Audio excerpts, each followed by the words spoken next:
Scott Adkins is one of my favorite action stars working today. He's charismatic, he can do almost anything physically, and he loves action movies. And the great thing about him is he has a vast filmography to choose from, with tons of great movies. But I understand people who hear, oh man, you gotta check out Scott Adkins films, can sometimes be a little bit nervous about where to start. So I'm gonna share my 5 favorites.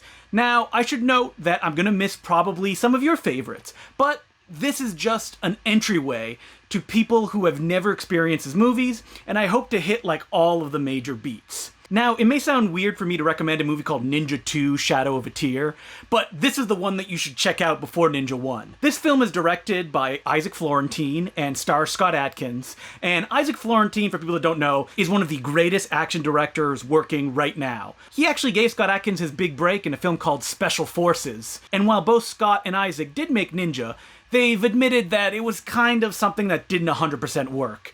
It was their attempt at something bigger than the other DTV stuff that they've done before. Scott plays an American, he's a little flat, the broad backlot feel doesn't really mesh with Isaac Florentine's precise shooting style, and because it was their attempt of doing something a little bit more mainstream, when they got to Ninja 2: Shadow of the Tear, they just did what they do best, and that's straight, direct martial arts cinema. Scott Adkins goes at it from the get-go, gets in some of the best fights of his filmmaking career, and there's just like a rawness to it. This is when they really reach their full potential. And again, you don't have to see the first one, even though the story does continue. Once you'll see the second one, you'll go back, but I would recommend starting with the second one just because it's the better of the two. So while Isaac Florentine and Scott Adkins working together is, I would say, Adkins' main partnership, he's also worked a lot recently with Jesse V. Johnson. Johnson is a director who's been making films for years. He works as a stuntman and has slowly built a career through the DTV ranks into a very personal and direct vision.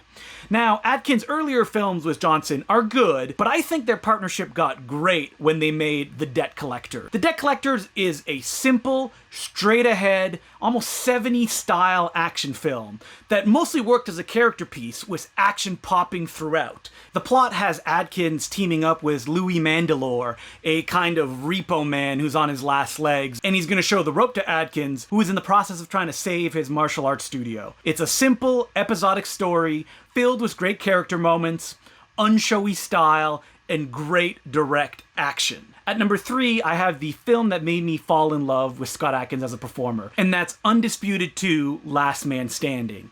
Again, this is a sequel to a first film that you don't need to see. Specifically, this one is completely unrelated to the Walter Hill Wesley Snipes original. Well, it's a little related, because Michael J. White is actually playing the Ving Rhames character, but it doesn't really actually matter. In it, Michael J. White is arrested for something that he did not do, goes to prison, and gets involved in an underground boxing match. Yeah, this is pretty boilerplate stuff, but Isaac Florentine, who directed this film, finally has his style down pat. The camera in constant motion, but always aware of the geography of a set piece. And most importantly, Scott Adkins in full beast mode. Adkins in this film, playing the villain Boyka, would become, I think, his defining character. Boyka is charismatic, he is incredibly physical, and the fact that he is just the ultimate fighting machine is perfectly captured by Adkins at his physical prime. Boyka would go from villain to hero in Undisputed 3 and 4, which are both extremely fun films as well, but in an attempt to keep this list a little bit more varied,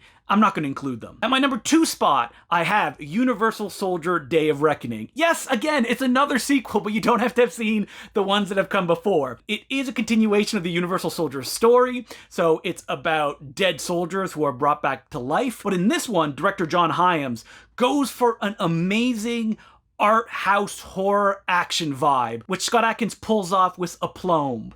He is supposed to be an everyman in this, but you really get a sense of that fury that he would show in his best roles.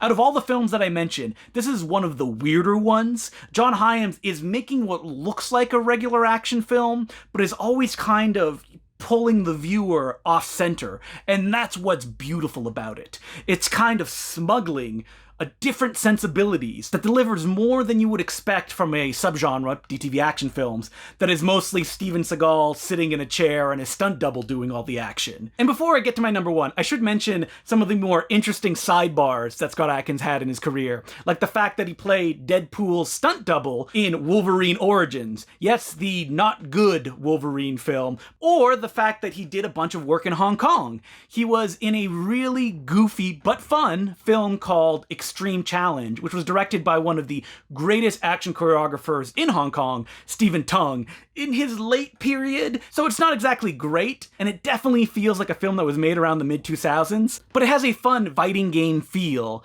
And for anyone interested in the wild and wacky computer-assisted world that was mid-2000 films in Hong Kong, you gotta check it out. And the weirdest film that Scott Adkins ever made has to be Choi Hark's Black Mask 2, City of Masks. You may be aware of Black Mask 1, the Jet Li film, but you may not be aware of the second film that was directed by Choi Hark, yes, the master who made Once Upon a Time in China and Zoo Warriors, that is just pure madness. It's about a bunch of wrestlers who are taking drugs that is turning them into CGI monsters, and only Black Mask can save the day.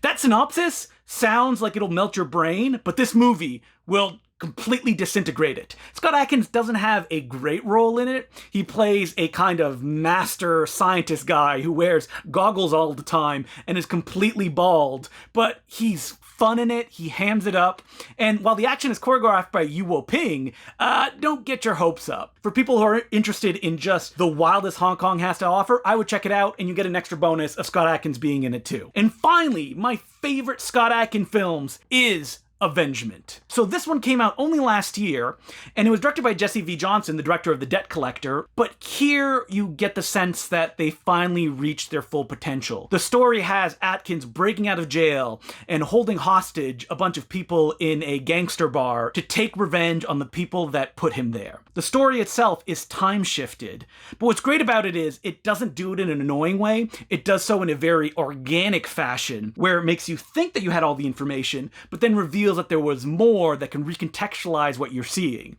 And the action is great. Atkins' character is just toughened and beaten until he is just a brawler, willing to take punishment and deal it out. Out of all the ones that I mentioned, I think it may be the most complete film as far as a satisfaction level go. While some of the other ones may have more Atkins physicality, or it may also have better fight scenes, I think Avengement is one that I'm going to go back to over and over again, just because it makes such an impact. And I've shown it to people who aren't action film fans, and because the story flows so well, and the script by Johnson and Stu Small is so well constructed, that it makes it easy to engage for people that aren't even action movie fans. Everybody who's seen it, who isn't like an action fanatic like I am, they go, oh man, who is this Scott Adkins guy? I would like to see more movies with him. And that's the biggest compliment I could give to the picture. There's Scott Adkins films that are just pure fun action romps that I kind of forget the details of, like his film Eliminators.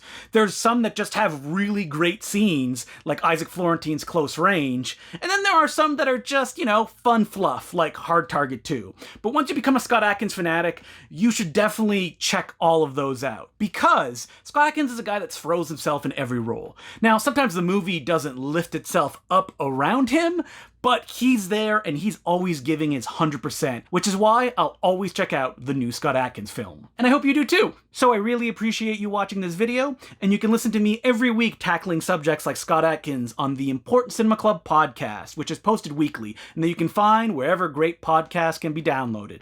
Also, I would really appreciate it if you subscribe, and I recommend checking out the web series, The Art of Action, where Scott Adkins interviews his favorite action stars, action choreographers, and action directors. It's great stuff, and any action fan should check it out.